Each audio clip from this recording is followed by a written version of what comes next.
In this video, I will show you exactly how we dimension this floor plan.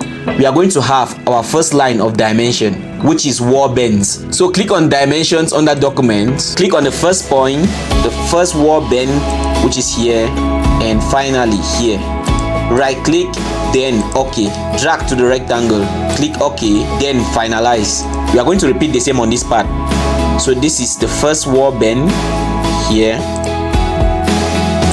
We have a wall bend this way, and finally here. We are going to fast forward, so just pay attention while practicing your plan.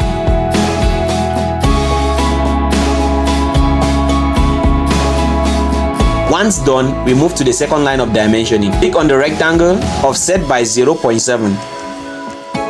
Press enter. And this is our second line of dimensioning, which is openings. So click on dimension. Here is the first opening.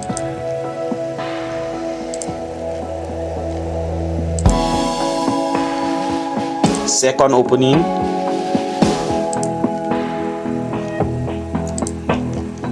Third opening. And we are done. So repeat the same on the other side. First opening.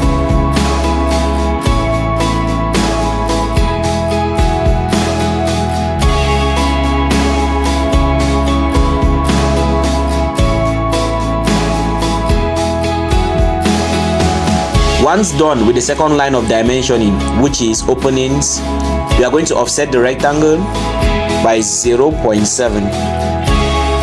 Then we are going to dimension the length and the width of the building. So click on dimension, first point, last point.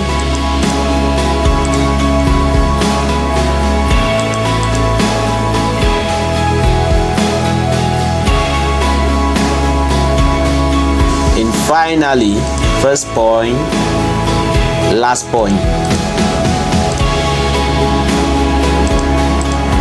Once done, get rid of the rectangle. And here we have a fully dimensioned plan. A bonus tip to this tutorial is how to add the area to the room.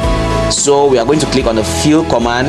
We are going to make sure that under the fill category, we use airspace. And make sure we select show area text. Once done, click OK. Now navigate to an endpoint of a room which you want to dimension. Choose the rectangle here since our room is rectangular.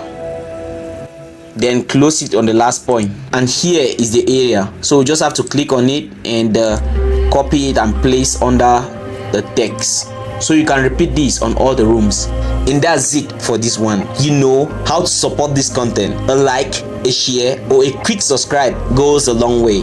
Thanks for watching and see you in the next one.